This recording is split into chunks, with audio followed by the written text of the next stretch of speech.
네, 오늘 우리 함께 나눌 말씀 시편 98편 1절부터 9절까지의 말씀 우리 함께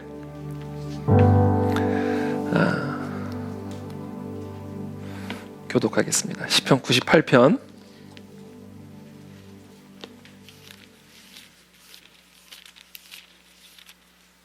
1절부터 9절까지의 말씀입니다. 우리 한 절씩 저 여러분들이 교독하겠습니다. 저부터 읽겠습니다. 새 노래로 여호와께 찬송하라. 그는 기이한 일을 행하사 그의 오른손과 거룩한 팔로 자기를 위하여 구원을 베푸셨음이로다. 여호와께서 그의 구원을 알게 하시고 그의 공의를 문 나라의 목전에서 명백히 나타내셨도다. 그가 이스라엘의 집에 베푸신 인자와 성실을 기억하셨으므로 땅끝까지 이르는 모든 것이 우리 하나님의 구원을 보았도다. 온 땅이여 여호와께 즐거이 소리질지어다. 소리내어 즐겁게 노래하며 찬송할지어다. 수금으로 여호와를 노래하라. 수금과 음성으로 노래할지어다. 나팔과 호각 소리로 왕이신 여호와 앞에 즐겁게 소리칠지어다. 바다와 거기 충만한 것과 세계와 그 중에 거주하는 자는 다 외칠지어다. 여호와 앞에서 큰 물은 박수할지어다. 산악이 함께 즐겁게 노래할지어다. 함께 읽습니다. 그가 땅을 심판하러 임하실 것이미로다. 그가 의로 세계를 판단하시며 공평으로 그의 백성을 심판하시리로다. 아멘. 네, 오늘 금요시편 강의 98번째 말씀입니다. 기억하라, 기대하라, 기도하라 라는 주제를 가지고 하나님의 말씀 함께 나누겠습니다. 1절의 말씀을 보시면 이렇게 시작합니다. 새 노래로 여호와께 찬송하라. 그는 기이한 일을 행하사 그의 오른손과 거룩한 팔로 자기를 위하여 구원을 베푸셨음이로다. 지난 우리 시편 96편이죠. 시편 96편에 이어서 오늘 이 98편도 새 노래로 여호와께 노래하라 이렇게 본문이 시작이 됩니다. 새 노래로 여호와께 찬송하라. 이 말씀에 순종하시는 여러분들이 되시기를 축복합니다. 하나님의 명령입니다. 이거는 우리가 순종해야 할 명령입니다. 새 노래로 여호와께 찬송하라. 자, 그렇다면 새 노래라는 것은 어떤 노래를 의미하는 것일까? 제가 지난 시편 96편을 설교를 할 때 이 새 노래라는 것은 새로 작곡한 노래를 의미하는 것이 아니라 새 마음으로 하나님께 올려드리는 찬송, 그게 새 노래다라는 말씀을 드렸습니다. 우리가 새 마음, 새 감동으로 찬송을 드리면 100년 된 찬송을 드려도 새 노래로 하나님께 찬송을 드리게 되는 것이죠. 자, 새 마음으로 하나님을 찬양하라. 이것이 바로 새 노래로 여호와를 찬송하라라는 말씀입니다. 자, 그렇다면 새로운 마음은 어떤 마음일까? 여러분 꼭 기억하십시오. 새 마음은 즐거운 마음입니다. 이게 새 마음이고 그것이 우리가 새 노래로 하나님을 찬양하는 겁니다. 그러니까 즐거운 마음으로 하나님을 찬양하라. 어떤 상황에서든 즐거운 마음으로 여호와를 찬송하라. 이것이 새 노래로 여호와를 찬양하라라는 것의 의미예요. 여러분, 우리가 신앙으로 살아가는 삶, 믿음으로 살아가는 삶에 나타나는 가장 중요한 표지가 있습니다. 이것은 믿음으로 살아가는 사람들에게서는 반드시 나타나는 표지예요. 마음의 즐거움입니다. 정말 살아계신 하나님을 예배하고 정말 살아계신 그 하나님과 동행하는 사람, 모든 것을 다스리시고 모든 것을 통치하신 만왕의 왕, 만주의 주, 모든 것을 다스리고 통치하신 그 하나님과 동행하는 삶, 그 하나님 안에서 살아가는 삶, 그와 같은 삶에서 나타나는 가장 분명한 표지, 마음의 즐거움이에요. 즐거운 마음이 있습니다. 저는 오늘 시간 여러분들 한번 마음을 점검해 보시게 되기를 바랍니다. 내 마음에 즐거움이 있는가? 마음의 즐거움을 가지고 돌아가는 이 밤이 되기를 축복합니다. 마음의 즐거움이 있으셔야 돼요. 그것이 신앙인의 표지입니다.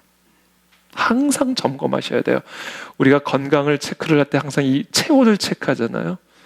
체온이 어느 정도 이상이 돼야 그 사람의 건강함이 입증이 되는 거잖아요. 어떤 혈압이 어느 정도가 돼야 그 사람이 건강한 거잖아요. 그러니까 건강하지 않은가를 확인할 수 있는 몇 가지 표지가 있습니다. 아주 단순한 표지예요. 꼭 뭐 몸을 해보여야 그 사람의 건강성을 확인할 수 있는 게 아닙니다. 몸 온도 체크해 보면 알고요. 혈압 체크해 보면 압니다. 그런 거예요. 우리가 건강한 신앙을 가지고 살아가고 있는가, 내가 정말 하나님과 동행하고 있는가를 확인할 수 있는 아주 중요한 표지, 아주 단순한 표지, 마음의 즐거움의 온도를 한번 체크해 보시게 되기를 바랍니다. 그래서 오늘 본문 4절부터 보면 새 노래로 여호와께 찬송하라 그러면서 4절부터 이렇게 외칩니다. 온 땅이여 여호와께 어떻게 소리칠지어다, 즐거이 소리칠지어다. 이게 새 노래예요. 소리내어 어떻게 노래하며, 즐겁게 노래하며. 이게 새 노래입니다. 수금으로 여호와를 노래하라. 수금과 음성으로 노래할지어다. 나팔과 호각 소리로 왕이신 여호와 앞에 어떻게 소리칠지어다, 즐겁게 소리칠지어다. 바다와 거기 충만한 것과 세계와 그 중에 거주하는 자는 다 외칠지어다. 여호와 앞에서 큰 물은 박수할지어다. 산악이 함께 즐겁게 노래할지어다. 이 즐겁게 하나님을 찬송하는 것, 이 마음의 즐거움을 가지고 하나님을 찬송하는 것, 우울하고 슬프고 짜증이 나고 분노하는 마음으로 찬송하는 게 아니라 즐거운 마음으로 소리치는 것, 이게 바로 새 노래입니다. 제가 계속 말씀드리지만 이 마음의 즐거움은 우리가 하나님과 동행하고 있다라는 것을 드러내는 가장 중요하고도 선명한 표지입니다. 이사야서 61장 3절의 말씀이죠. 무릇 시온에서 슬퍼하는 자에게 화관을 주어 그 죄를 대신하며 기쁨의 기름으로 그 슬픔을 대신하며. 자, 화관으로 죄를 대신하는 거예요. 이게 신앙입니다. 이게 하나님을 만난 사람에게서 나타나는 표지예요. 기쁨의 기름으로 무엇을 대신하여? 슬픔을 대신하게 되어 있어요. 그러니까 슬픔이 기쁨으로 대치가 되는 겁니다. 찬송의 옷으로 그 근심을 대신하시고, 근심의 옷이 찬송의 옷으로 대치가 되는 거예요. 이게 신앙이에요. 이게 하나님을 만난 사람에게서 나타나는 마음의 변화입니다. 갈라디아서 5장 22절부터의 말씀이죠. 오직 성령의 열매는 사랑과 뭐요? 희락이에요. 희락. 내 안에 성령 하나님이 계시면, 그 성령 하나님의 통치를 받는 사람이라면 그 사람에게서 나타나는 열매는 이 마음의 희락이 나타난다. 이게 열매다. 그래서 여러분, 마음의 기쁨이 임할 때까지 기도하십시오. 시간 되면 가는 게 아니에요. 마음이 슬픔에서 기쁨으로 변화될까지 기도하셔야 돼. 그게 이루어지지 않으면 아직 하나님 만나지 않고 그냥 가는 거예요. 성령 만나지 못하고 그냥 가는 겁니다. 그래서 우리가 예배를 드리고 기도를 할 때, 하나님의 말씀 앞에 말씀을 묵상할 때 언제까지 그 앞에 머물러야 되는가? 내 마음에 기쁨의 마음이 생겨날 때까지예요. 그게 오늘 내가 하나님을 만났다, 오늘 성령님이 내 안에 임하셨다, 내가 오늘 하나님의 음성을 들었다 라고 말할 수 있는 표지입니다.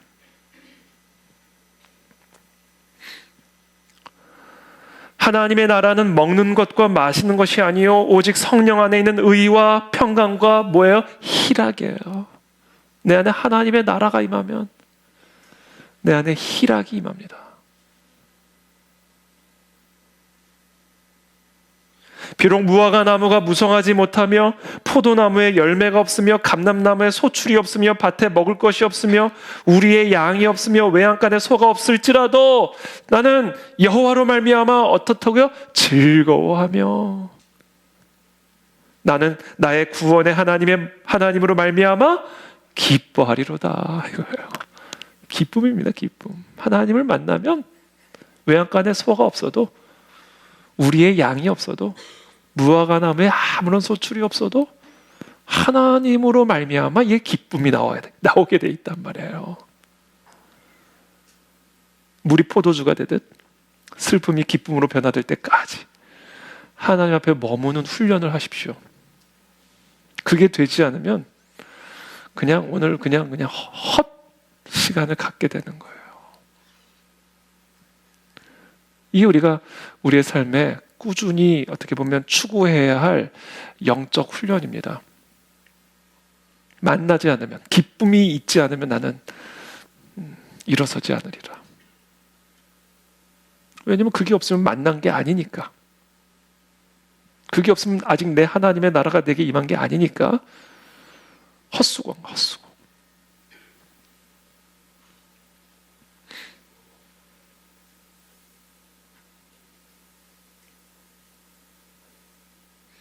사도 바울은 빌립보서 4장 4절에서 이렇게 빌립보 교회 성도들에게, 감옥 안에 있는 사도 바울이 감옥 바깥에 있는 빌립보 교회 성도들에게 이렇게 얘기하는 거예요. 주 안에서 항상 기뻐하라. 내가 다시 말하노니 기뻐하라. 얼마나 강조하는 겁니까? 지금 이게 사도 바울의 마음 안에는요, 이 기쁨이 그냥 충만한 거예요. 그 감옥 안에 있는 사도 바울이 감옥 바깥에 있는 사람들한테 기뻐해라. 항상 기뻐해. 내가 또 말하는데 꼭 기뻐해라. 이렇게 하는 거예요. 이게 무슨 고백이에요? 하나님을 만나면 무조건 기쁘게 되어 있다.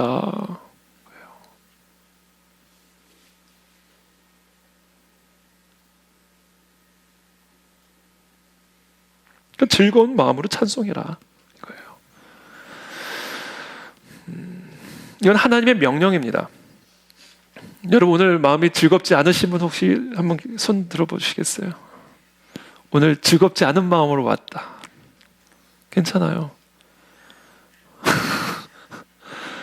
나는 오늘 너무 좀 슬픈 마음으로 왔다. 나 오늘 사실 조금 짜증나는 마음으로 왔다. 진짜 안 오려고 그랬는데 그냥 왔다. 그냥 와줬다. 이런 거. 혹시 그런 분들 계세요? 그런 마음으로 오셨다 할지라도 오늘 하나님은 명령하는 것은 즐거운 마음으로 찬송해라. 즐거운 마음으로 예배해라. 마음을 즐겁게 바꿔라. 명령이에요. 이건 순종해야 되는 겁니다. 우리가 순종의 문제입니다. 근데 여러분, 하나님께서 우리에게 어떤 그런 명령을 하실 때는요, 그냥 막무가내로 명령하시는 거 아니에요. 근거가 있는 명령이에요. 여러분 꼭 기억하십시오. 하나님 어떤 명령을 하실 때는요, 그냥 막무가내로 그냥 덮어놓고 그냥 앞뒤 가리지 않고 무조건 해, 이런 명령이 아니에요. 정확한 근거가 있는 명령이에요. 분명한 이유가 있는 명령이란 말이에요.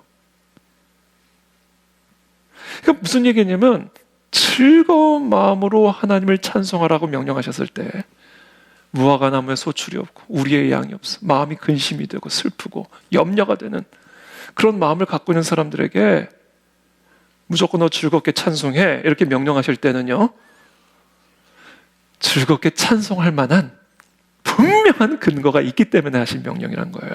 하나님의 모든 명령이 그렇습니다, 여러분. 그래서 오늘 그 근거를 한번 좀 살펴보려고 하는 거예요. 하나님이 그냥 덮어놓고 즐겁게 찬송하라? 내 상황도 모르고 내 환경도 모르고 근거가 있어요. 그런 명령을 내리시는 근거.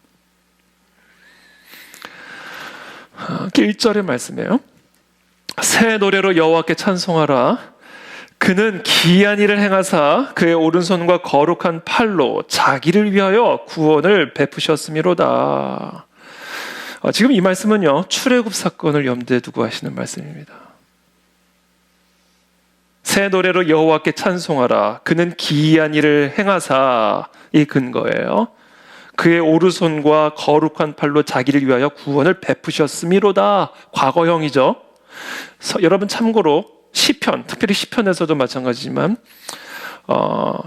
이 기이한 일을 행하셨도다, 과거형으로 기이한 일을 행하셨도다라고 시편의 기자가 말을 하면요, 그건 거의 대부분이, 거의 예외가 없이 출애굽기를 의미하는 겁니다.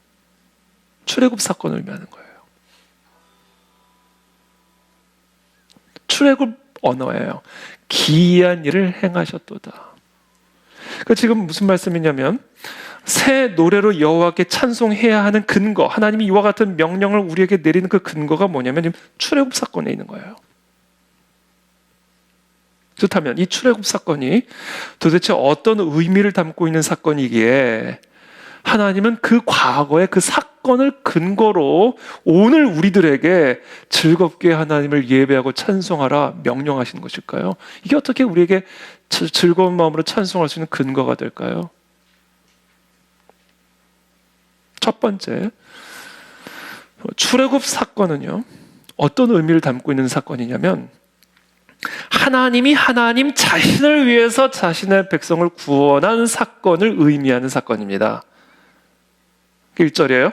그는 기이한 일을 행하사 그의 오른손과 거룩한 팔로 자기를 위하여 구원을 베푸셨음이로다. 이게 출애굽 사건이 담고 있는 첫 번째 의미고 우리가 어떤 상황에서든 즐겁게 하나님을 찬양할 수 있는 근거가 되는 겁니다.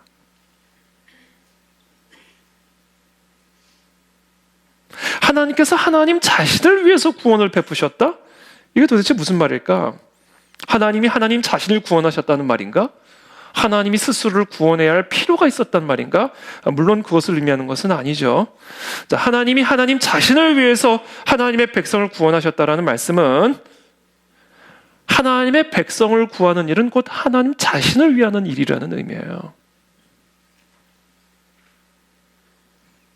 하나님이 하나님의 백성을 구원하는 일이 하나님 자신을 위하는 일인 이유는 하나님의 백성은 하나님의 소유이기 때문이다. 그래서 그 하나님의 백성을 구원하는 일은 하나님을 위한 일이에요. 내 백성이기 때문에, 내 거기 때문에. 그게 출애굽 사건이 담고 있는 의미예요. 그리고 그것이 우리가 어떤 상황이든 손에 잡히는 것 없고 눈에 보이는 것 아무것도 없어도 즐겁게 찬양해야 하는 근거입니다. 하나님이 우리에게 그와 같은 명령을 하시는 근거예요. 너는 내 거기 때문에 무화과 나무에 소출이 없고 우리의 양이 없고 손에 잡히는 것 없고 눈에 보이는 거 아무것도 없어도 즐거워할 만한 이유가 아무것도 없어도 즐거워해 이거예요. 내 거니까. 이거 내 거니까.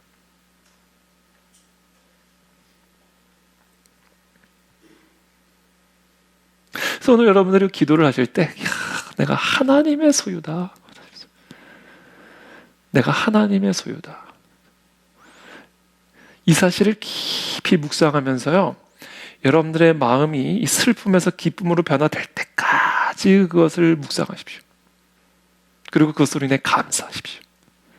그리고 그것이 의미하는 바가 무엇인지를 여러분들의 모든 감정, 생각, 세포 하나하나까지 지배할 때까지 너는 내 것이라.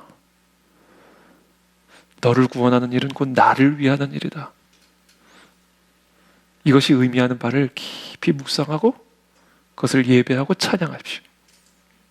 그때 우리가 즐거운 마음으로 하나님을 노래하게 되어 있다라는 거예요.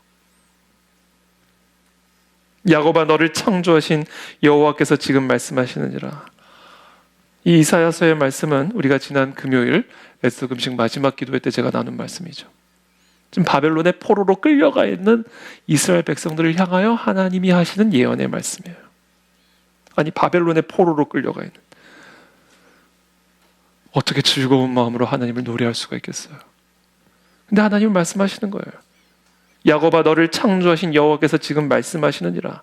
이스라엘아 너를 지으신 이가 말씀하시느니라. 너는 두려워하지 말라. 내가 너를 구속하였고 내가 너를 지명하여 불렀나니 너는 내 것이라. 이게 바벨론 포로 상황에서도 두려워하지 않을 수 있는 근거예요. 근거 없는 명령하지 않으세요, 우리 하나님.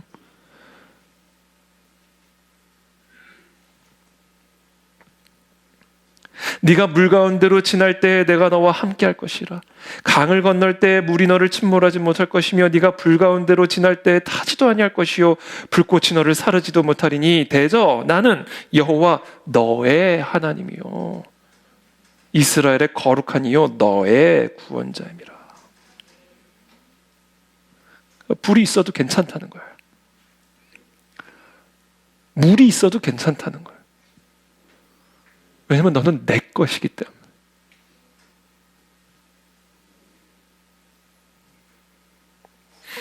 이 바벨론의 포로로 끌려간 이스라엘 백성들이 갖고 있었던 이 두려움의 가장 근본적인 원인은 물론 환경 때문이기도 하지만 이 낮은 자존감 때문이에요, 사실은. 지금 바벨론의 포로로 끌려간 이유는 이 이스라엘 백성들의 죄 때문이죠.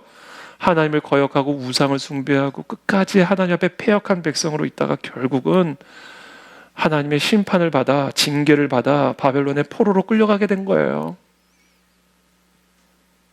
우리가 우리의 죄로 인해 하나님의 징계를 받거나 어떤 특별히 심한 고난 가운데 있을 때 특별히 주의해야 할 점이 있는데요.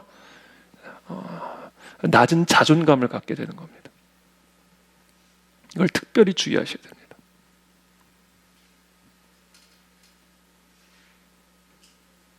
그래서 히브리서 기자가 이렇게 얘기해요. 내 아들아, 주의 징계하심을 경히 여기지 말며 그에게 꾸지람을 받을 때 낙심하지 말라. 여기서 말하는 낙심은요, 무엇 때문에 이루어지는 낙심이냐면 여러 가지 이유가 있지만 그 중에 가장 근본적인 이유는요, 낮은 자존감이에요. 난 더 이상 하나님의 자녀가 아닌 것 같아. 하나님이 나를 버리신 것 같아. 내가 이렇게 정말 어처구니 없는 죄를 저질렀고 그래서 하나님이 나에게 이런 징계와 심판을 주셨으니 다른 것 때문에 두려운 게 아니라 하나님이 나를 버리셨다라고 생각이 되어지기 때문에 두려운 거예요. 그래서 내 아들아 이렇게 표현해요. 내 아들아. 주의 징계를 경히 여기지도 말지만 낙심하지도 말아라. 내 아들아. 주께서 그 사랑하시는 자를 징계하시고 그가 받아들이시는 아들마다 채찍질하심이라. 그러니까 우리가 하나님의 징계를 받을 때 또는 심한 고난 가운데 있을 때 하나님이 나에게 이런 고난을 주셨다라고 우리가 생각되어질 때 당연히 하나님이 주신 고난이죠. 그리고 그것이 특별히 나의 죄로 인해 나의 패역함으로 인해 주어지는 고난이라고 생각이 되어질 때 특별히 낮은 자존감을 갖지 않도록 주의하시기를 바랍니다. 내 아들아, 내 딸아, 하나님은 여전히 우리를 그렇게 부르십니다. 그렇게 하나님을 패역하게 반역하고 그렇게 하나님 앞에 우상 숭배를 저지르고 그래서 정말 예루살렘 성전이 무너지는 무시무시한 하나님의 심판을 받고 왕은 두 눈이 뽑혀가지고 질질질 바벨론의 포로로 끌려가 있는 그런 완전히 무너져버린 그 나라의 백성 얼마나 두려웠겠어. 이제 하나님 우리를 버렸구나. 이제 우리는 더 이상 하나님의 자녀라 일컬음을 받지 못하겠구나. 탕자처럼. 이 탕자의 위대함이 그거예요. 그런 상황에서도 아버지에게로 돌아가야 되겠다. 그러면서 한편으로는 그래 내가 감히 아들이라는 말은 못 듣겠다. 종으로 여길지라도 감사하겠다. 그러고 돌아가는데 아버지가 신발도 신지 않고 달려던 내 아들아. 그게 하나님이에요.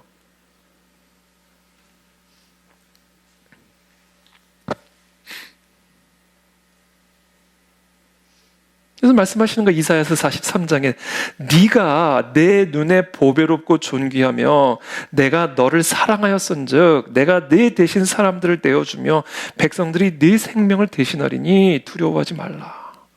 내 눈에 보배롭고 존귀한 자다. 지금 너의 처지가 그렇게 어려운 처지에 들어가 있다 해서 내가 너를 버린 게 아니다. 네가 너의 죄로 너의 패역함으로 말미암아 그와 같은 심판을 받았다 해서 내가 너를 버린 게 아니다. 너는 여전히 내가 보기에 보배롭고 존귀한 내 아들이고 내 딸이다. 그게 하나님 아버지 우리를 바라보는 관점이에요. 그게 우리가 어떤 상황에서도 즐겁게 여호와를 찬송할 수 있는 근거가 되는 겁니다. 우리가 어떤 상황 속에서도 두려워하지 말아야 하고 두려워하지 않을 수 있는 근거가 되는 거예요, 여러분. 그러니까 오늘 여러분 묵상하십시오. 잠잠히. 하나님이 나 같은 죄인을 이렇게 살아가신다. 내가 비록 지금 하나님의 심판을 받아 이런 상황 가운데 있지만 그러나 하나님은 여전히 나를 보배로 꿔준 귀한 아들이요 딸로 보고 계시는구나. 아, 이것이 내가 두려워하지 말아야 하는 근거구나. 이것이 모든 상황 속에서 여호와를 즐겁게 노래하라라는 이 하나님의 명령의 근거구나. 이걸 깊이 묵상하십시오. 언제까지요? 마음의 슬픔이 즐거움으로 바뀔 때까지, 마음의 염려가 기쁨으로 바뀔 때까지. 그게 우리가 새 노래로 여호와를 찬양하는 방식이에요. 두 번째, 도대체 이 출애굽 사건이 담고 있는 의미가 무엇이길래 우리는 이런 상황 속에서도 하나님을 즐겁게 노래할 수 있는 근거가 되는가? 하나님은 하나님의 백성과 맺은 언약을 기억하시고 그 언약대로 행하시는 하나님이라는 사실을 하나님은 출애굽 사건을 통해서 보여주시고 계십니다. 시편 98편 2절입니다. 여호와께서 그의 구원을 알게 하시며 그의 공의를 문 나라의 목전에서 명백히 나타내셨도다. 하나님은 하나님의 백성을 구원하심으로 애굽의 압제하에서, 바로의 압제하에서 구원해내심으로써 하나님의 영광을 나타내셨어요. 특별히 애굽 군대에게, 그렇죠? 홍해를 가르시고 진퇴양난의 순간에 홍해를 가르셔서 길을 내시고 이스라엘 백성들을 그 바다에 길을 내셔서 건너가게 하시고, 그것을 뒤따라 나오던 애굽 군대들은 그 바닷물에 수장이 되어서 멸망당함으로 아, 하나님이 하나님의 백성을 구원하시는구나, 그 영광을 드러내신 거예요. 그렇죠? 근데 시편의 기자는 하나님께서 그렇게 행하신 이유를 이야기를 하십니다. 그냥 그렇게 하신 게 아니에요. 3절의 말씀이죠. 그가 이스라엘의 집에 베푸신 인자와 성실을 기억하셨으므로 땅끝까지 이르는 모든 것이 우리 하나님의 구원을 보았도다. 자, 애굽의 모든 백성들, 전 그 땅의 모든 백성들이 하나님의 그 기이한 구원의 역사를 보게 된 이유가 뭐냐면 하나님이 이스라엘의 집에 베푸신 인자와 성실을 기억하셨기 때문이다. 이게 무슨 얘기냐면 이스라엘의 집은 뭐예요? 야곱의 가문이죠. 아브람과 맺은 그 인자와 성실의 약속이에요. 야곱과 맺은 하나님의 그 인자와 성실의 약속이에요. 그거를 기억하셨다는 거예요. 앞에는 홍해가 넘실거리고 뒤에서는 애국 군대가 쫓아오는 그 진퇴양난의 사방에 우겨싸움을 당하는 그런 완벽한 환란의 순간에 하나님은 뭐를 하셨다고요? 그들의 조상인 아브라함과 맺은 인자와 성실을 베풀기로 한 약속, 이삭과 맺은 그 약속, 내가 그 이삭의 후손 야곱의 후손에게 인자와 성실을 베풀기로 한 그 약속을 기억하시고 앞에는 홍해바다, 뒤에는 애굽의 군대, 사방에 우겨싸움을 당하고 있는 하나님의 백성들을 구원하셨다 이거예요. 뭐 때문에요? 그 약속을 기억하셨기 때문에. 그러니까 이 출애굽 사건은 우리에게 무엇을 가르쳐 주는가? 하나님은 하나님의 백성과 맺은 그 약속을 기억하시고 그 약속대로 행하시는 하나님이다라는 사실을 이 출애굽 사건은 우리에게 가르쳐주고 있는 거예요. 그게 우리가 모든 상황 속에서 즐겁게 찬양해야 되는 근거다. 모든 상황 속에서 두려워하지 말라, 이 하나님의 명령에 순종해야 하는 근거다라는 거예요.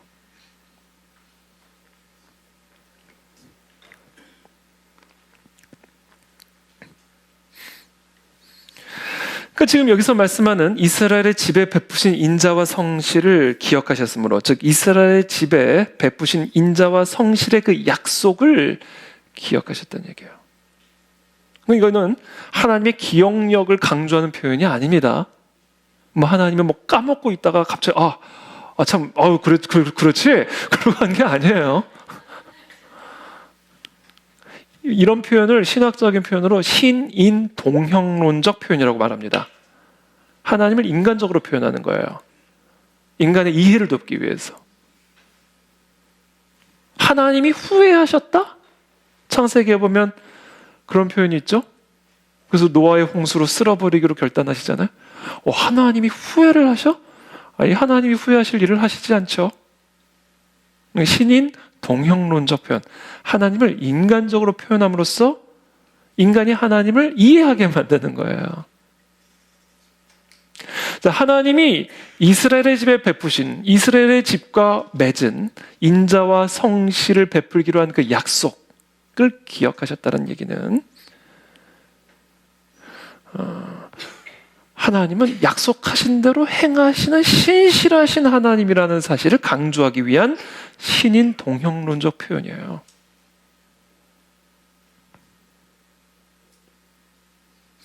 하나님은 신실하시다는 거예요. 하나님은 약속하신 대로 한다는 거예요. 그러니까 하나님이 무슨 일을 행하실지를 알고 싶으면요, 하나님의 약속을 보면 돼요. 왜냐하면 하나님이 약속대로 하시니까. 그러니까 하나님이 이스라엘 백성들을 그 진퇴양난의 위기 속에서 구원하심으로 하나님의 영광을 만방에 보이신 이유는요, 내가 그들의 후손, 그들의 조상과 맺은 그 언약을 기억하셨기 때문이라는 거예요. 하나님은 신실하십니다. 하나님은 약속대로 지키시는 분이에요. 그게 우리가 모든 상황 속에서 즐겁게 하나님을 노래해야 되는 근거입니다.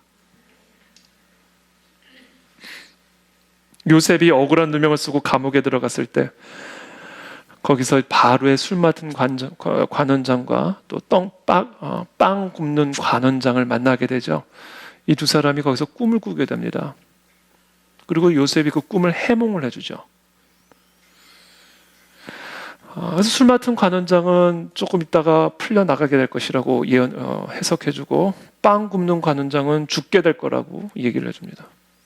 그러면서 특별히 술 맡은 관원장에게 요셉이 나가면 꼭 나를 기억해달라. 기억해주세요. 기억해주세요. 이 사람이 기억을 했어요? 못했어요? 못했어요. 그리고 나서 시간이 지난 다음에 바로가 꿈을 꿨어요. 이번에는 이 꿈을 해석해 줄 수 있는 자가 누가 있으랴. 근데 그때 이 술 맡은 관원장이 기억이 난 거예요. 술 맡은 관원장이 바로에게 말하여 이르되 내가 오늘 내 죄를 기억하나이다. 술 맡은 관원장은 요셉을 기억하지 못했어요. 그러나 하나님은 요셉을 기억하신 거예요. 요셉과 맺은 약속을. 우리 하나님은 이런 분이십니다. 하나님이 우리를 기억하지 않고 있는 것처럼 느껴지는 그 순간에도 하나님은 우리를 기억하고 계세요. 아마 술 맡은 관원장이 요셉을 기억하지 못하고 딱 입을 씻고 있었을 때 그 기간 동안 아마 만 2년이었죠? 만 2년 동안 그 감옥 안에 있으면서 하나님에게 어쩌면 좀 섭섭한 마음이 있었을지 몰라요. 그러나 하나님은 정확하게 하나님의 때에 요셉을 기억하셨고, 그리고 요셉을 감옥에서 불러내어서 요셉이 어렸을 때 그에게 보여주셨던, 그에게 베푸셨던 그 약속을 그대로 성취하셔서 요셉의 총리가 되게 하시죠. 좀 시간이 더딘다고 해서 하나님이 기억을 못 하시는 게 아니에요. 그건 우리가 그렇게 느끼는 것일 뿐입니다. 그래서 신인동형론적 표현으로 하나님이 기억하셨다 이렇게 표현하는 거예요. 우리 입장에서 그렇게 느껴지니까. 하나님은 기억을 못 하시지 않죠. 하나님은 반드시 신실하게 하나님이 베푸신 그 약속을 지키신다. 그러므로 하나님이 우리를 기억하지 않는 것처럼 느껴지는 그 상황이라 할지라도 하나님은 신실하게 하나님의 약속을 이행하시는 분이시니 즐거운 마음으로 하나님을 노래하라 이거예요.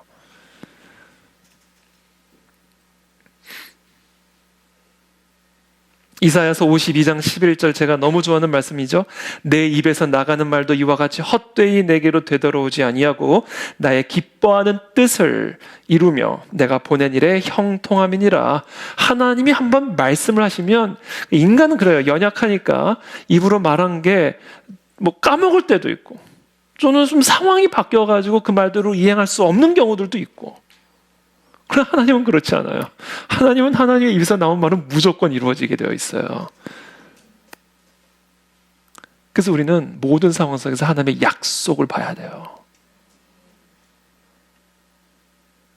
마음이 우울하십니까? 근심 가운데 계십니까? 염려 가운데 계십니까? 약속을 깊이 묵상하십시오. 그 약속대로 이루어집니다. 저는 오늘 아침에도 하나님이 제가 뜻하지 않았던 약속을 주셨어요. 그 약속을 생각하고 그 약속을 묵상하니까 얼마나 마음에 기쁨이 올라오는지. 저는 그 약속을 저와 여러분들이 받기를 축복하고 그 약속을 찾아보시게 되길 축복합니다. 이 약속의 책이에요. 그래서 구약, 신약이에요. 이게 다 약속의 책입니다. 하나님의 자녀들을 향한 하나님의 약속의 책이에요. 그러니까 주 야로 이 약속을 묵상하는 자는 시절을 쫓아 기쁨의 열매를 맺을 수밖에 없게 된다.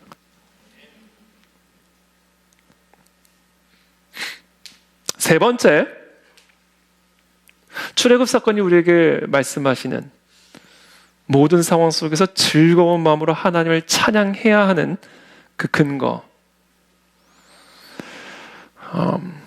이 출애굽 사건이 우리에게 주고자 하는 세 번째 메시지가 있습니다. 하나님이 그렇게 하나님의 약속을 기억하고 그대로 신실하게 이행하시는 분이니, 세 번째, 하나님의 백성들도 그 언약을 기억해야 된다. 이게 메시지예요.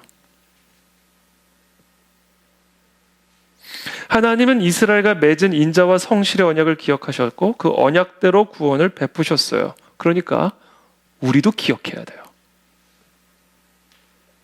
우리도 주야로 하나님의 말씀을 묵상하며 항상 하나님의 약속을 기억해야 해요. 왜냐하면 하나님은 하나님의 말씀대로 행하실 것이기 때문이에요. 그렇기 때문에 우리는 항상 하나님의 이 약속을 우리의 삶의 기초로 삼아야 돼요. 그리고 항상 이 약속을 기억해야 합니다. 여호와께서 모세에게 말씀하여 이르시되 이스라엘 자손에게 명령하여 대대로 그들의 옷단 귀에 술을 만들고 청색 끈을 그 귀에 술에 더하라. 출애굽 이후에 하나님이 모세를 통해서 이스라엘 백성들에게 하시는 명령이에요. 옷단 귀에 술을 만들고 청색 끈을 그 귀에 술에 더하라. 이 술은 너희가 보고 여호와의 모든 계명을 기억하여 준행하고, 여호와의 계명을 기억하라는 거예요. 그걸 볼 때마다 하나님이 어떤 분이신지를 출애굽을 통해 보여주었으니 이제 너희는 항상 그 하나님의 계명을 기억하여 그 하나님의 약속을 기억하여 준행하고 너희를 방종하게 하는 자신의 마음과 눈의 욕심을 따라 음행하지 않게 하기 위함이라. 그리하여 너희가 내 모든 계명을 기억하고 행하면 너희의 하나님 앞에 거룩하리라. 나는 여호와 너희 하나님이라. 나는 너희의 하나님이 되려고 너희를 애굽 땅에서 인도해 내었느니라. 나는 여호와 너희의 하나님이니라. 그러니까 옷에다 그렇게 기억할 수 있도록 장치를 하라는 거예요. 하나님이 그 출애굽 사건 이후에 어디로 데려가요? 신의 산으로 데려가시죠. 우리 지난주 에스라 바이블 아카데미에서 출애굽기 나눴죠. 그렇죠? 신의 산에서 하나님이 뭐래요? 약속하는 거예요. 거기서 내 계명을 순종하면 축복, 불순종하면 저주. 이게 하나님의 약속이에요. 하나님의 약속에는 긍정적인 것만 있는 거 아닙니다. 무시무시한 부정적인 것도 있어요. 그 약속을 기억해야 된다는 거예요. 하나님이 하나님의 백성들과 약속하셨으니 하나님의 백성들도 그 하나님의 언약을 신실하게 기억하고 준행해야 된다. 이게 출애굽 사건이 우리에게 주고 있는 메시지예요.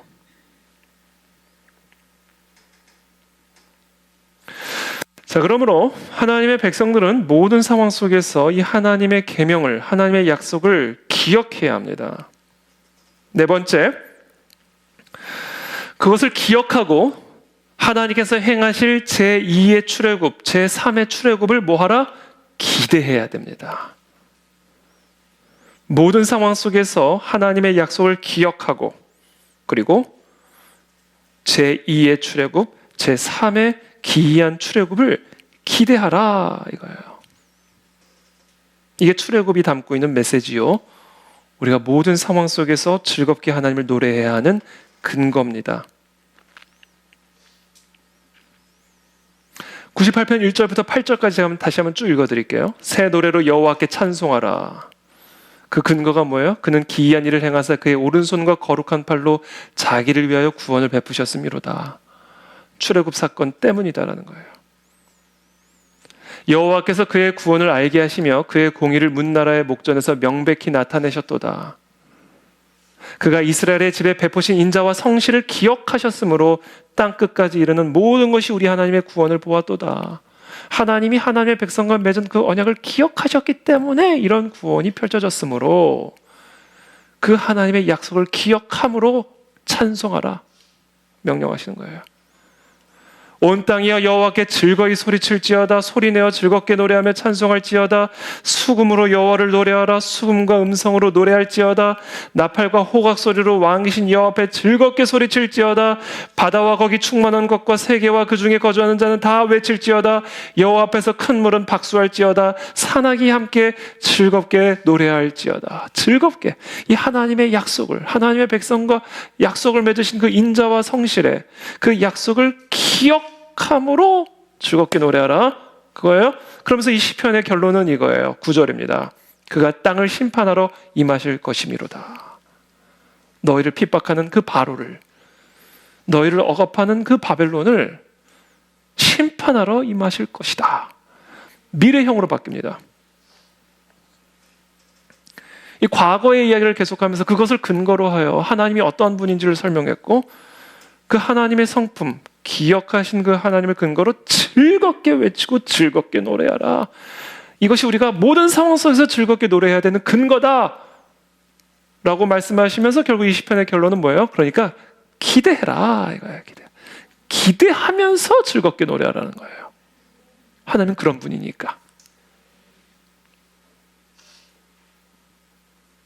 그가 땅을 심판하러 임하실 것이미로다. 그가 의로 세계를 판단하시며 공평으로 그의 백성을 심판하시리로다. 여러분, 심판이란 개념은요, 부정적이고 긍정적인 개념이 함께 있는 겁니다. 의인에게 심판은 구원을 의미하는 거예요. 악인에게 심판은 심판을 의미하는 것이고 저주를 의미하는 것이지만 하나님의 언약 백성을 위한 심판은 구원을 의미하는 거예요. 그러므로 출애굽 사건에 보여진 그 하나님의 성품, 하나님의 백성과 맺은 그 언약을 기억하시고 기이한 일로 그들을 구원하셨듯이 너희도 그 언약을 기억하고 모든 상황 속에서 즐겁게 하나님을 찬양함으로 행하실 일을 기대하라. 기대하라. 기대하시길 축복합니다. 하나님이 행하실 일을 기대하십시오, 여러분. 하나님이 우리와 맺은 언약을 기억하고 그 언약대로 신실하게 행하실 그 하나님을 기대하며 나가십시오. 이게 우리가 모든 상황 속에서 즐겁게 노래해야 하는 근거고 이유가 되는 것이죠. 신명기 7장 17절의 말씀이에요. 네가 혹시 심중에 이르기를 이 민족들이 나보다 많으니 이제 약속의 땅을 점령을 해야 되는 이스라엘 백성들을 위해서 하시는 말씀이에요. 네가 혹시 심중에 이르기를 이 민족들이 나보다 많으니 내가 어찌 그를 쫓아낼 수 있으리요 하리라마는, 그러나 그들을 두려워하지 말고 네 하나님 여호와께서 바로와 온 애굽에 행하신 것을 잘 기억하되 네 하나님 여호와께서 너를 인도하여 내실 때 네가 본 큰 시험과 이적과 기사와 강한 손과 편파를 기억하라. 네 하나님 여호와께서 네가 두려워하는 모든 민족에게 그와 같이 행하실 것이요. 네 하나님 여호와께서 또 왕벌을 그들 중에 보내어 그들의 남은 자와 너를 피하여 숨은 자를 멸시하시리니 너는 그들을 두려워하지 말라. 이게 우리가 두려워하지 말아야 할 큰 거다. 행하신 것을 기억해라. 너희와 맺은 언약대로 행하신 그 하나님의 일을 기억하라. 그와 동일하게 행하실 것이다. 제2의 출애굽, 제3의 출애굽들이 너희의 삶에 이루어질 것을 기억하고 기대하라 이 얘기예요. 그와 같이 행하실 것이다. 이 기억하는 그리고 기대하는 거예요. 우리의 삶의 위기, 우리의 신앙의 위기, 언제 우리의 마음이 기쁨에서 슬픔으로 변화되어지고 신앙이 불신으로 변화되어지고 찬송이 염려로 바뀌어지는가? 우리가 언제 이 기쁨을 잃어버리는가? 이 기억을 잃어버릴 때 기쁨을 잃어버리고 기대를 잃어버리게 됩니다. 이 기억을 잃어버리는 게 이게 진짜 무서운 거예요.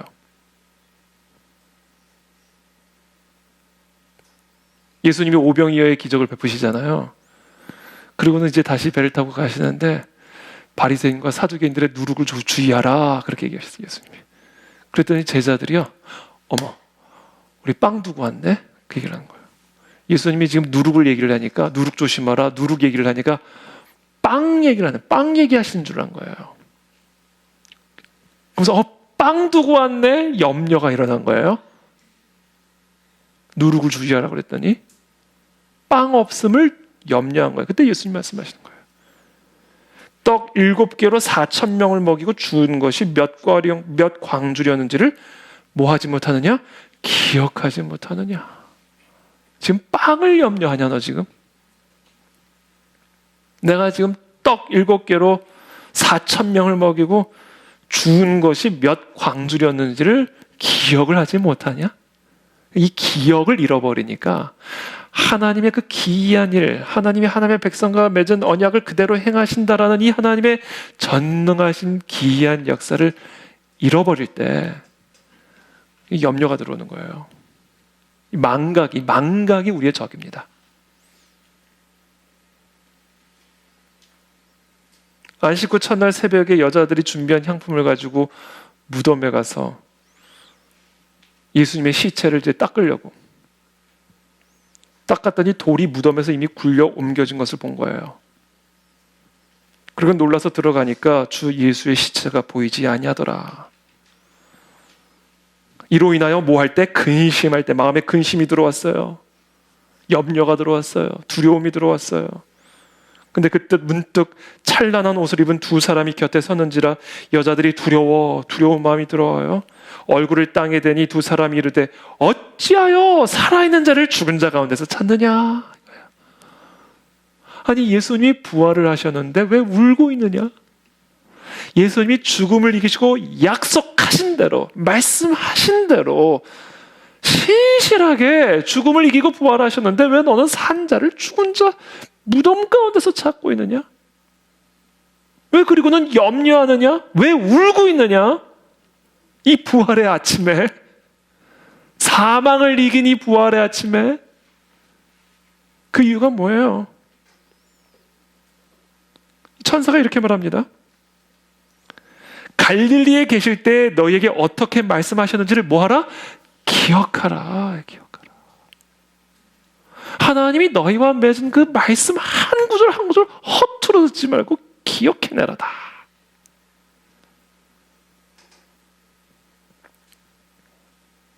이르시기를 인자가 죄인의 손에 넘겨져 십자가에 못 박히고 제3일에 다시 살아나야 하리라 하셨느니라 한데 그들이 예수의 말씀을 기억하고 무덤에서 돌아가 이 모든 것을 열한 사도와 다른 모든 이에게 알리니 이 부활의 아침에 무덤 앞에서 울고 있는 이 모습, 이게 부활하신 예수 그리스도의 몸된 교회가 보여주고 있는 모습이 아닌지를 점검하셔야 됩니다. 예수님 죽음을 이기시고 부활하신 그래서 온 하늘과 땅의 모든 것을 갖고 계시고 이 교회의 머리가 되어주셨는데 무덤에서 슬피 울고 있는 이 여자의 모습이 우리의 모습이 그 이유가 있어요. 그게 뭐예요? 주의 말씀을 기억하지 못한 거예요. 언제 이 슬픔이 기쁨으로 변화됐어요? 말씀을 다시 기억할 때.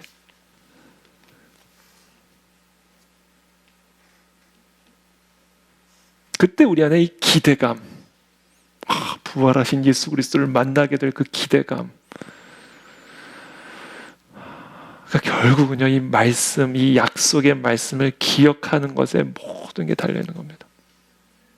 그래서 잠언 4장 20절에서 계속 주의 말씀을 귀 기울여 듣고 주의 말씀이 네 눈에서 떠나지 않게 해라. 계속 봐야 되는 거예요. 계속. 그래서 계속 기억해야 되는 거예요. 이 기억이 끊어지면 끝나는 거예요. 기억이 끊어지면 기쁨이 끊어지는 겁니다. 이 기억이 끊어지면 믿음이 끊어지는 거예요. 기억이 끊어지면 찬양이 끊어지는 거예요. 이 기억이 끊어지면 안 돼요. 이 약속에 대한 기억을.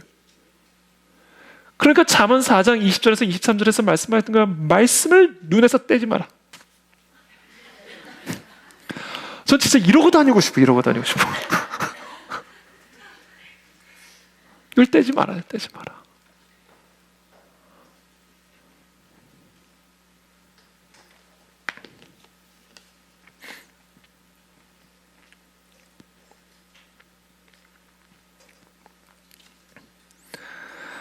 마지막으로 5번째입니다. 이 출애굽 사건이 우리에게 가르쳐주고 있는 메시지. 우리가 모든 상황 속에서도 하나님을 즐겁게 찬양해야 되는 그 근거.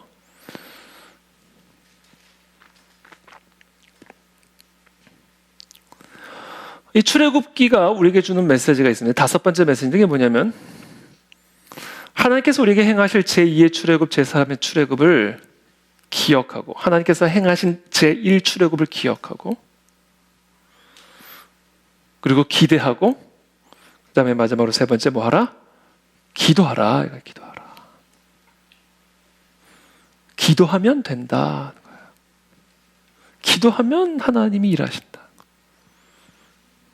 그러니까 아무것도 염려하지 말고 즐거운 마음으로 기도해라 이거예요.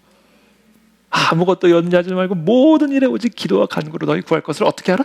감사함으로 하라. 이거 즐거운 마음으로 하라. 감사한 마음은 즐거운 마음이에요. 이미 받은 줄로 믿고. 왜? 하나님은 약속대로 행하시는 분이니까. 눈에 보이는 거 아무것도 없고 손에 잡히는 거 아무것도 없고 상황 변한 거 아무것도 없어도 하나님은 우리와 맺은 약속을 기억하시고 이 약속대로 행하시는 분이니까 너희도 이 약속을 기억하고 기대하며 즐거운 마음으로 기도하라 이거예요. 이게 우리가 모든 상황 속에서 즐겁게 하나님을 찬양할 수 있고 해야 하는 근거입니다.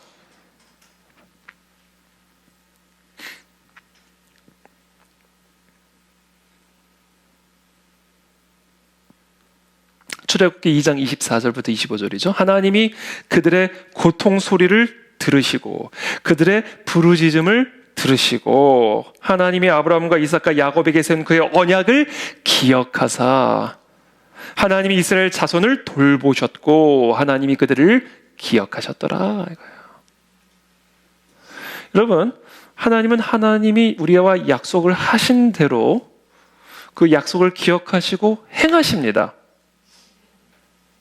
근데 아주 중요한 영적 원리를 우리에게 가르쳐주고 계시는데 하나님은 하나님이 약속하신 대로 행하시는데 그 행하시는 원리가 있어요. 그냥 행하시질 않아요. 조건이 있어요. 하나님이 약속하신 것을 행하시기 위한 조건이 있는데 그게 뭐냐면 우리가 그 약속을 기억하고 기도해야 돼요. 하나님은 하나님이 약속하신 것을 그대로 기억하시고 행하실 것을 우리가 기억하고 기도해야 돼요.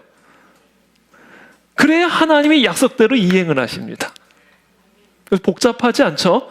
좀 복잡하게 말을 했는데 복잡한 내용이 아니에요. 하나님은 하나님의 약속을 맺으시고 그 약속대로 행하시는데 그 약속대로 행하시기 위한 조건이 있어요.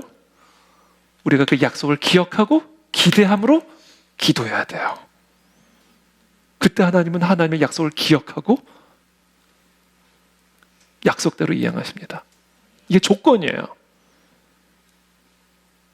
그래서 즐겁게 찬양해라 명령하는 거예요. 감사로 기도해라 명령하는 거예요. 그래야 내가 기억하고 이행한다라는 겁니다.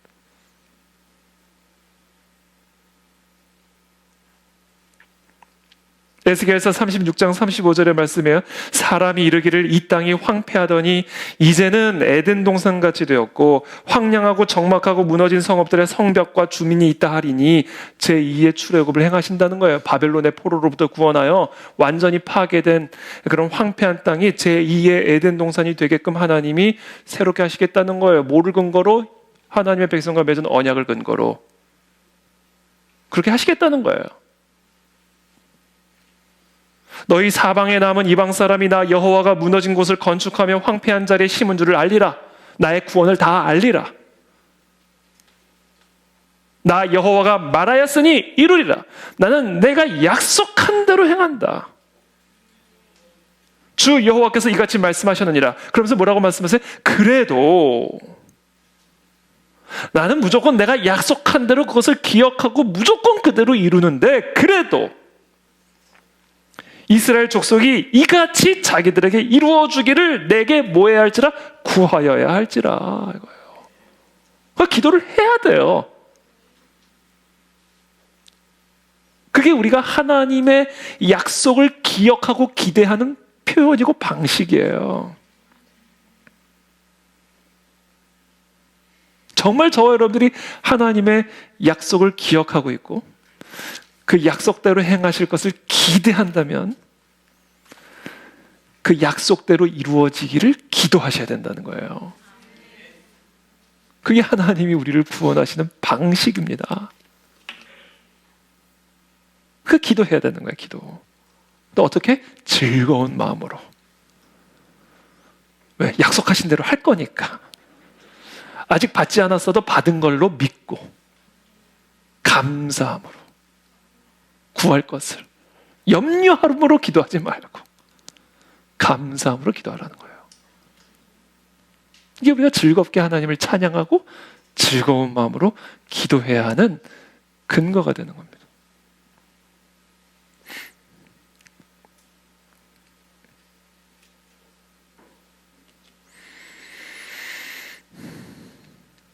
시편 기자는 우리가 모든 상황 속에서 항상 즐거운 마음으로 하나님을 찬양할 수 있고 또 기도해야 하고 또 기도해야 하는 근거로 출애굽 사건을 통해 보여주신 하나님의 구원의 역사를 제시하고 있습니다. 출애굽 하나님을 기억하고 모든 상황 속에서 항상 하나님을 즐거운 마음으로 찬양하라는 거예요. 자, 근데 여기서 마지막으로 오늘 제가 여러분들과 마지막으로 결론적으로 드리고 싶은 말씀은 우리가 이 출애굽 사건을 통해서 반드시 기억해야 할 마지막 하나가 더 있어요. 그것은 뭐냐면 하나님께서 출애굽 사건을 통해 보여주신 하나님의 백성을 구원하시는 하나님의 방식이에요. 이걸 놓쳐서는 안 됩니다. 이 방식을 우리가 기억해야 돼요. 출애굽기 12장 5절 7절이죠. 너희 어린 양은 흠없고 1년 된 수컷으로 하되 양이나 염소 중에서 취하고 이달 열 나흘달까지 간직하였다가 해 질 때에 이스라엘 회중이 그 양을 잡고 그 피를 양을 먹을 집 좌우 문설주와 인방에 바르고. 이게 하나님이 출애굽을 행하신 방식이에요. 출애굽 때 하나님이 이스라엘 백성들을 구원하신 약속의 방식이에요. 바르면 구원하리다 이거예요. 바르면. 그리고 그 약속대로 구원하신 거예요. 출애굽기 12장 12절부터 14절 계속해서 말합니다. 내가 그 밤에 애굽 땅에 두루 다니며 사람이나 짐승을 막론하고 애굽 땅에 있는 모든 처음 난 것을 다 치고 애굽의 모든 신을 내가 심판하리라. 나는 여호와라. 내가 애굽 땅을 칠 때에 그 피가 너희가 사는 집에 있어서 너희를 위하여 표적이 될지라. 내가 피를 볼 때에 너희를 넘어가리니. 이 약속이에요. 이게 구원하는 방식이었어요. 그리고 하나님이 이 약속대로 행하신 겁니다. 이 우리가 기억해야 할 약속이에요. 우리는 이 약속을 기대함으로, 이 약속을 의지함으로 기도해야 되는 거예요. 내가 그 피를 볼 때 너희를 넘어가리니, 내가 이 피를 볼 때 너희를 구원하리니, 재앙이 너에게 내려 멸하지 아니하리라. 너희는 이 날을 기념하여, 이 기념이 뭐예요? 기억하여. 내가 이 출애굽의 날에 어린 양의 피를 문설주에 바르게 하여 너희들을 구원한 이 방식을 기념하여, 기억하여 여호와의 절기를 삼아 잊어버리지 않도록 시간 속에 심어놔 버리신 거예요. 영원한 규례로 대대로 지킬지니라. 이것을 우리가 기억해야 됩니다. 하나님은 하나님의 백성들과 맺으신 약속대로 우리를 구원하십니다. 그리고 그 근거로 제시한 것이 출애굽이에요. 하나님 그 출애굽 때 어떻게 하나님의 백성들을 구원하기로 약속하셨는가? 유월절 어린 양의 피를 바르면 그 피를 보고 넘어가리라 라는 약속을 기억하시고 그대로 행하신 거예요. 그와 같은 방식으로 영원히 내가 너를 구원하리라. 이걸 영원한 규례로 기억하라. 이것을 기억하고 기도하라 이거예요. 난 이 약속대로 너희를 구원할 거다라는 거예요. 우리는 이 약속을 기억하고 이 약속대로 이루실 것을 기대함으로 이 약속을 의지하여 기도해야 되는 거예요. 그렇다면 이 약속이 궁극적으로 의미하는 바는 뭐예요? 고린도전서 5장 7절에서 사도 바울은 말합니다. 우리의 유월절 양 곧 그리스도께서 희생되셨느니라. 요한복음 5장 39절에서 말씀하십니다. 너희가 성령에서 영생을 얻는 줄 생각하고 성경을 연구하거니와 이 성령이 곧 내게 대하여 증언하는 것이니라. 그러나 너희가 영생을 얻기 위해 내게 오기를 원하지 아니하는도다. 여러분, 우리는 이 출애굽 사건을 가지고 그리스도께로 나가야 됩니다. 이게 출애굽 사건이 의미하는 바요, 출애굽 사건을 통해서 우리에게 약속하신 바입니다. 하나님은 그 약속대로 우리에게 이루실 것이기 때문에 우리는 그 약속을 기억하고 그 약속대로 이루실 것을 기대하며 그 약속을 의지하여 기도해야 되는 거예요. 무슨 얘기예요? 예수 그리스도의 이름으로 기도해야 된다. 예수 그리스도의 이름으로 기도해야 된다.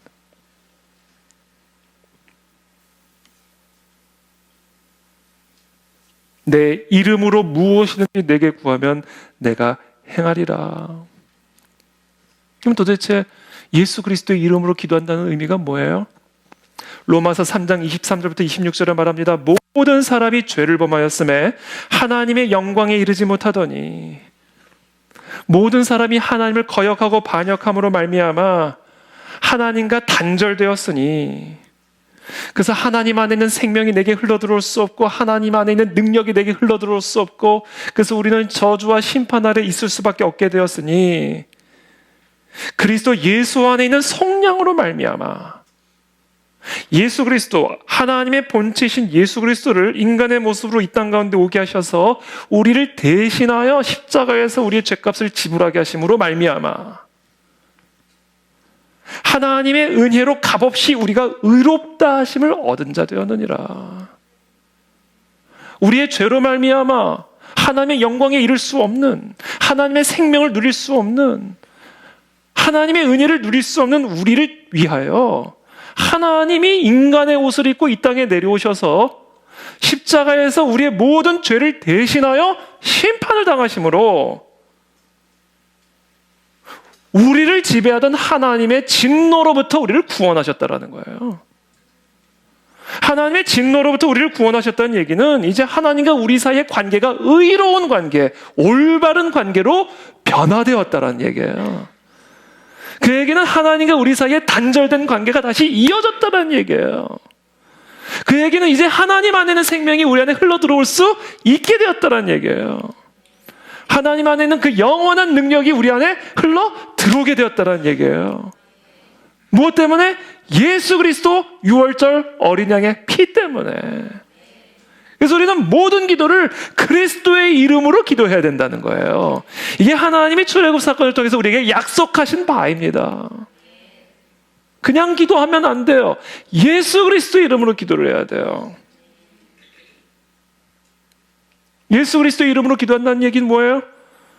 내 모든 죄가 주홍빛 같은 붉은 죄라 할지라도 예수 그리스도의 십자가 대속의 은혜로 깨끗이 죄 사함을 받게 되었고, 그래서 나를 지배하고 있던 하나님의 진노가, 하나님과 나 사이를 가로막고 있던 그 하나님의 진노가 예수 그리스도에게 다 쏟아부어져 가지고 이제 나는 의로운 자가 되었고, 그래서 하나님과 나 사이의 관계가 다시금 연결이 되었어. 그래서 내가 하나님께로 갈 수 있게 되었고 하나님이 나에게로 오실 수 있게 된 거야. 그것을 믿음으로 기도해야 된다는 얘기예요. 예수 그리스도의 그 대속의 피 때문에 이제 내가 하나님 앞에 의로운 자가 되었으므로 이젠 하나님의 생명이 내게 흘러들어올 수 있게 되었음을 믿음으로 기도해야 된다는 거야. 그 약속을 믿음으로, 죄사함의 약속을 믿음으로, 하나님의 자녀가 되는 권세를 얻게 되었음을 믿는 믿음으로 기도할 때, 그때 하나님의 그 기이한 구원의 역사가 우리의 삶에 흘러들어오게 된다는 거예요. 그래서 오늘 이 밤에 우리가 해야 할 일이 뭐냐면, 여러분 어떤 문제든지 그 안에 이제 하나님의 생명이 흘러들어갈 수가 있습니다. 이제 무엇으로 말미암아? 예수 그리스도의 이름으로 말미암아, 예수 그리스도의 그 대속의 은혜로 말미암아 병든 내 자녀에게 하나님의 생명이 흘러들어갑니다. 내가 언제? 예수 그리스도 이름으로 기도할 때. 황폐한 우리의 가문 안에 이제 하나님의 생수가 흘러들어가게 됩니다. 언제요? 그 약속을 믿음으로, 예수 그리스도의 그 이름의 약속을 믿음으로 내가 하나님께 구할 때, 그때 이 하나님 안에 있는 생명이 내 황폐한 가문에 흘러들어가게 되는 거예요.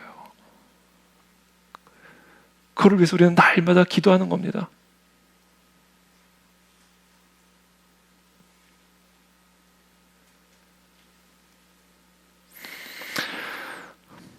내 이름으로 무엇인지 내게 구하면 내가 행하리라. 여러분 그 기대를 가지고 오늘 기도하십시오.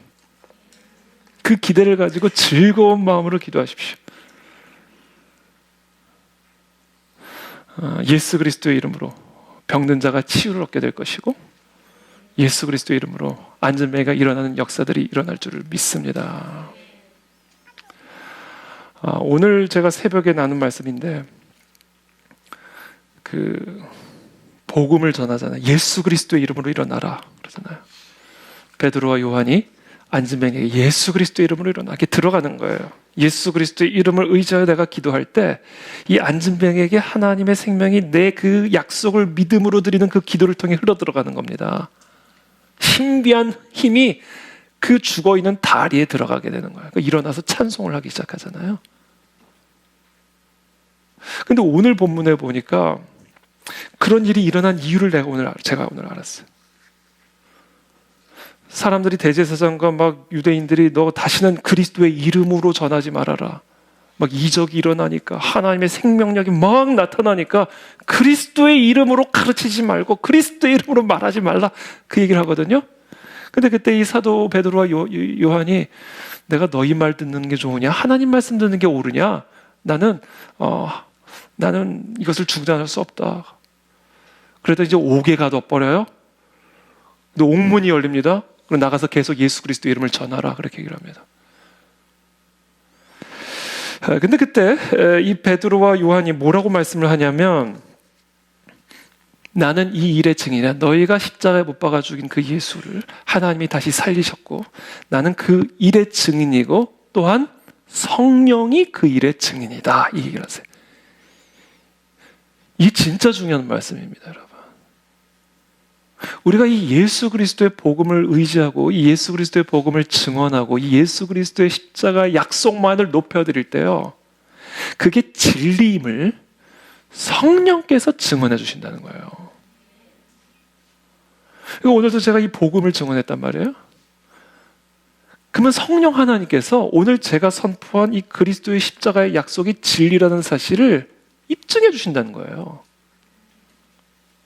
그 미련해 보이는 그 스토리, 정말 그 믿을 수 없는 황당한 그 이야기가 하나님의 약속의 성취며 하나님의 진리라는 사실을 내가 증언하고 내가 증인으로서 그것을 선포하고 있을 때 성령께서 친히 오늘 제가 선포한 이 진리가 진리임을 증언해 주신다는 거예요. 어떻게? 생명의 역사로, 안진뱅이가 일어나는 역사로, 옥문이 열리는 역사로, 이 십자가 복음의 약속이 하나님의 약속이라는 사실을 입증해 주신다는 거예요. 그래서 제가 깨달았어요. 나는 항상 이 복음만을 증언하리라. 그럼 우리 교회 안에 성령의 증인이, 성령의 증언이 계속해서 일어날 거 아니에요. 우리 교회가 계속해서 이 복음만을 증언하면 성령 하나님께서 이 교회가 증언하는 그 복음의 약속이 진리임을 계속해서 증언해 주실 거란 말이에요. 어떻게 해요? 생명의 역사로. 안진뱅이가 일어나고 소경이 눈을 뜨고 옥문이 열리고 그와 같은 하나님의 역사로 이 복음의 약속이 하나님의 진리의 약속임을 증언해 주실 것이다. 이걸 우리가 깨닫게 되면요, 기대하는 마음이 올라오기 시작하고 즐거운 마음이 살아나기 시작하고 감사가 살아오르기 시작하고. 여러분, 오늘 이렇게 설교를 끝나니까 혹시 즐거운 마음이 좀 회복이 되셨어요? 진짜로. 아니면 처음부터 다시 시작하면 되니까.